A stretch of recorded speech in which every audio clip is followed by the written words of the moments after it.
एक बार की बात है कि जब एक राजा गौतम बुद्ध से मिलने आया। जब वह आश्रम में घुसा तो आश्रम में बुद्ध के पास बहुत भीड़ थी। भीड़ देख राजा ने बुद्ध से आग्रह किया कि वह उनसे अकेले में मिलना चाहता है। राजा की बात सुन बुद्ध बोले, मुनो नयन कतहु को नाही, अर्थात सर्वत्र एकांत है, आपको जो भी कहना है यही बोल दो। राजा ने कहा कि मैं संन्यास लेना चाहता हूँ। राजा की यह बात सुन महात्मा बुद्ध थोड़े गंभीर हो गए और उन्होंने राजा से कहा कि तुम्हें संन्यास लेने के लिए दीक्षा देने से पहले मेरी एक शर्त का पालन करना होगा।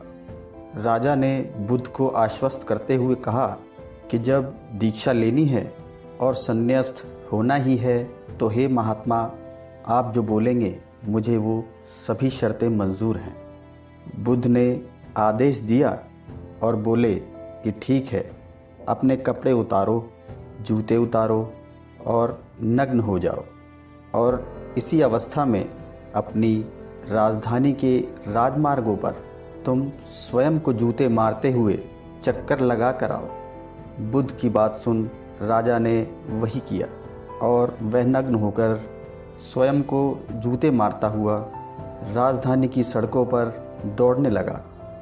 जब वह राजा वहाँ से चला गया तो बुद्ध के शिष्यों ने बुद्ध से कहा कि महात्मन, जब हम शिक्षा लेने आए थे इस तरह की कोई कठोर शर्त नहीं लगाई थी। आप तो स्वयं करुणा अवतार हैं, तो फिर राजा के साथ ऐसा कठोर व्यवहार क्यों कर रहे हैं?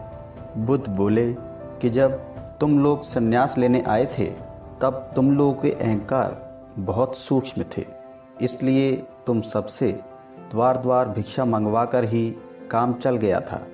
लेकिन यह तो एक राजा है और तुम लोगों की तुलना में इसका अहंकार भी बहुत बड़ा है, इसलिए महारोग की दवा भी अधिक शक्तिशाली होनी चाहिए। राजा जब इस दशा में अपनी प्रजाजनों के सामने से गुजरेगा तो उसके अंदर सभी अहंकार, द्वेष मिट्टी में मिल जाएंगे।